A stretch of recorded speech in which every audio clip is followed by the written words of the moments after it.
La Tierra ha estado en constante cambio desde que se originó hace 4.500 millones de años. Ha pasado por múltiples etapas, desde glaciaciones mundiales, grandes desiertos, enormes praderas, bosques impenetrables. Los seres vivos han tenido que ir adaptando a estos cambios para sobrevivir.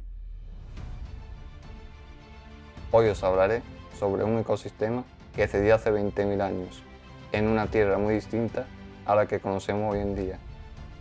Una Tierra dominada por los grandes mamíferos, y donde el ser humano lo tuvo bastante complicado para sobrevivir y prosperar. Acompáñenme a uno de los ecosistemas más extensos que se dieron durante la última glaciación. Acompáñenme a la región de Beringia.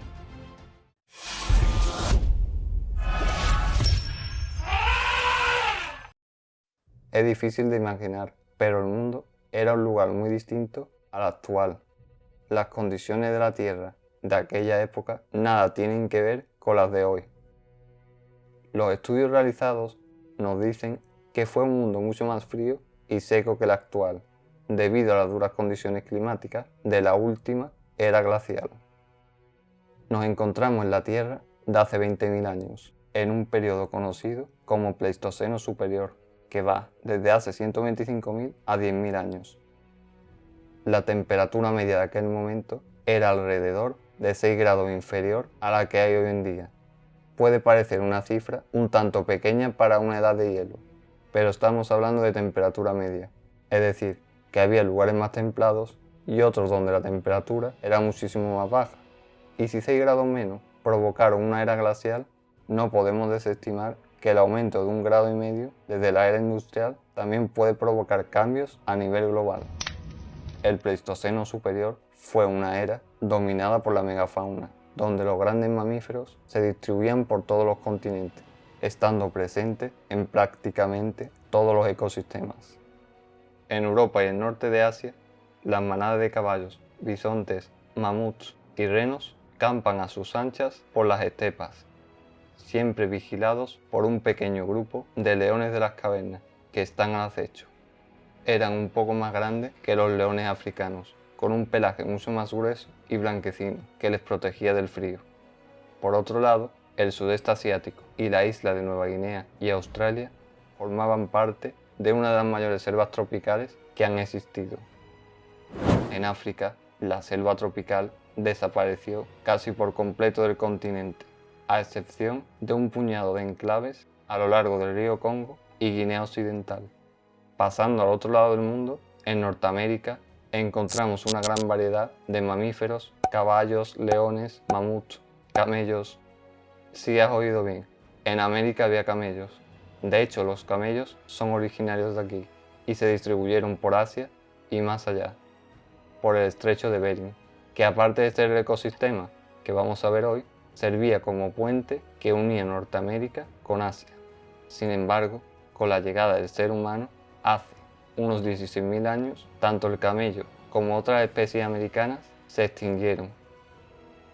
Sudamérica estaba constituida por enormes praderas y bosques templados, en los que podíamos encontrar gliptodontes, una especie de armadillo gigante que pastaba por las praderas, y a los enormes megatherium, o perezosos gigantes, uno de los mamíferos más grandes que han existido nunca. Esta increíble mole pesaba más de 3 toneladas, y cuando se erguía de pie para llegar a los brotes tiernos de las ramas más altas, podía llegar a los 6 metros de altura, desde la cabeza a la cola. En aquella época, el mar estaba 120 metros por debajo de la línea actual. Grandes cantidades de agua estaban congeladas en los polos, dejando al descubierto masas de tierra que hoy en día están bajo las aguas. Gran parte de Europa, Norteamérica y Asia estaban bajo cientos de metros de hielo. En Europa, las islas británicas estaban unidas al continente y el mar Báltico no existía. En Oceanía, Australia y la isla de Nueva Guinea estaban unidas, y en Asia, Japón y las islas de Borneo, Java y Sumatra formaban parte del continente. Y lo que más nos interesa, Asia y Norteamérica estaban unidos por un puente de tierra que conectaba ambos continentes. Esta conexión terrestre se encuentra donde hoy está el estrecho de Bering y une el mar de Chukotka al norte con el mar de Bering al sur. Pero hace 20.000 años toda la zona estaba emergida y formaba parte de una enorme extensión de tierra conocida como Beringia. Esta región comprendía desde lo que actualmente es la cordillera Verkhoyan en el territorio del Yukón, en el extremo oriente de Rusia, hasta el río Mackenzie, en el territorio del Yukón, en lo que es el este de Canadá. A la masa de tierra emergida que unía ambos continentes se le denominó Puente de Bering. A través de este paso, multitud de especies pudieron cruzar de un lado al otro, entre las que encontramos al ser humano, que gracias a esta unión pudo pasar al continente americano. Sin embargo, no podemos entender el ecosistema de Beringia como un simple puente entre continentes. Fue mucho más, ya que formó parte de un enorme bioma que se extendía desde Alaska hasta Europa, aunque solo nos centraremos en Beringia. El clima de Beringia era mucho más seco que el del actual Alaska, debido a que los vientos que transportaban las nubes hacia allí ya habían perdido toda su humedad. En consecuencia, al no haber lluvia, tampoco había nieve, y es por eso que esta zona no se congeló. Esto permitió el intercambio de especies entre un continente y otro, conectando la fauna de Alaska con las comunidades asiáticas del oeste, posibilitando la llegada del ser humano a América. La temperatura de Beringia era cálida en verano y fría en invierno, con una media de 20 grados en julio y menos 40 grados centígrados en enero, muy similar al clima continental de la actual Mongolia. En invierno, pocas especies son capaces de sobrevivir a un entorno tan hostil. La comida escasea y los herbívoros viven con lo poco que encuentran, e incluso dejan de crecer para gastar menos energía. Muchas especies de plantas y animales se refugian en las tierras bajas de Beringia, donde el frío y el viento no es tan fuerte y pueden tolerar mejor el prolongado frío de la edad de hielo.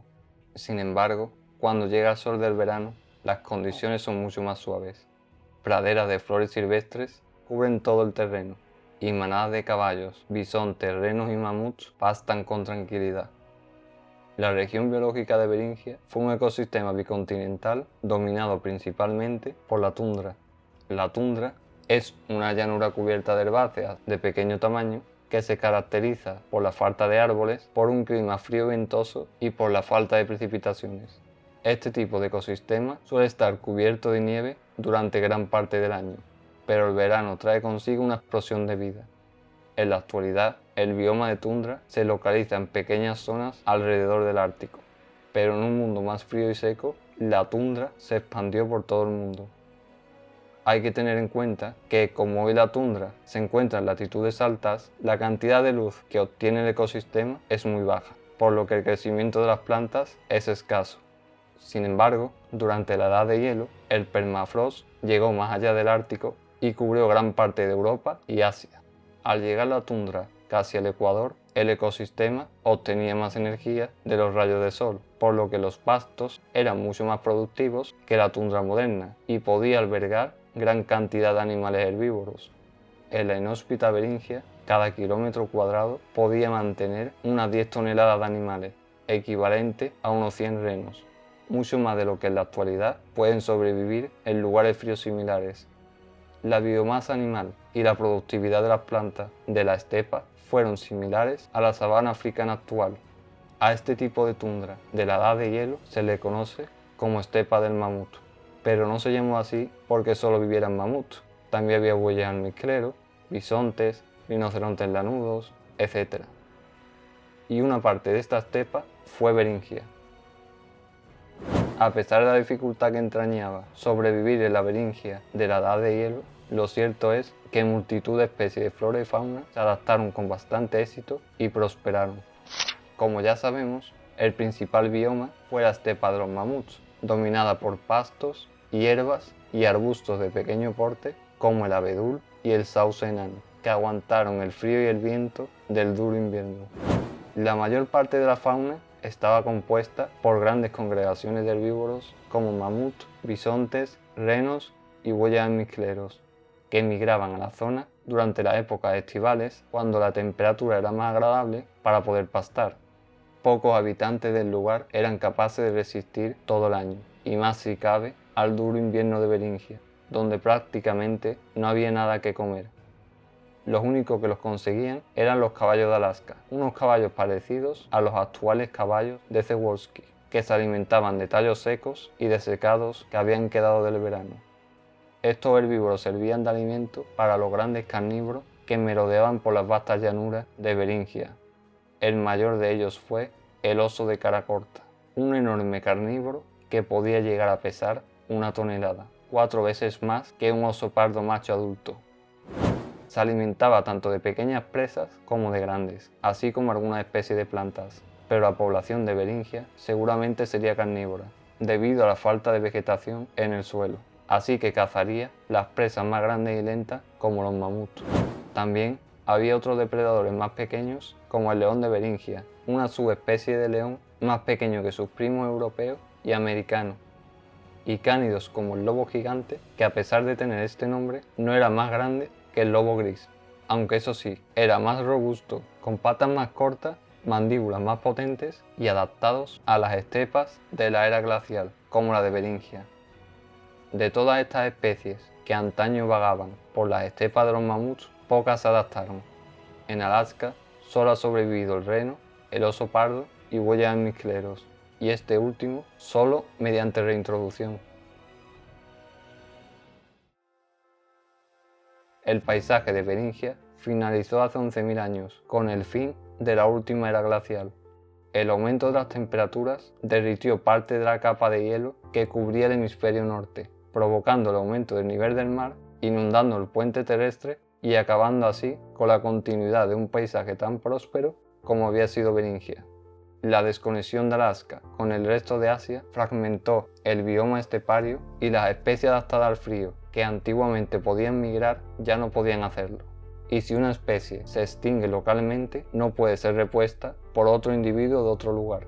A esta fragmentación del ecosistema y posterior aislamiento de especies, hay que añadirle la llegada del ser humano a estos lugares como supuesto factor clave de la extinción de la megafauna. Aunque estudios más recientes sostienen que el ser humano por sí solo no pudo extinguir todas estas especies, y que fue el aumento de la temperatura y la expansión del bosque los que acabaron con ellas. Por otro lado, la subida del nivel del mar trajo otro problema para el ecosistema. La estepa del mamut necesita sequedad y cielos claros, y al subir el nivel del mar hay más agua en la zona que pueda evaporarse y formar nubes, y por tanto más agua que pueda añadirse al paisaje.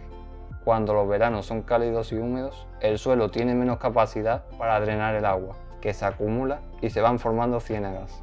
Estas ciénagas son humedales formados por herbáceas que al descomponerse se rellenan de materia orgánica y produce turba. Estas ciénagas repletas de turba son una trampa mortal para grandes herbívoros, que pueden quedar fácilmente atrapados y ahogarse.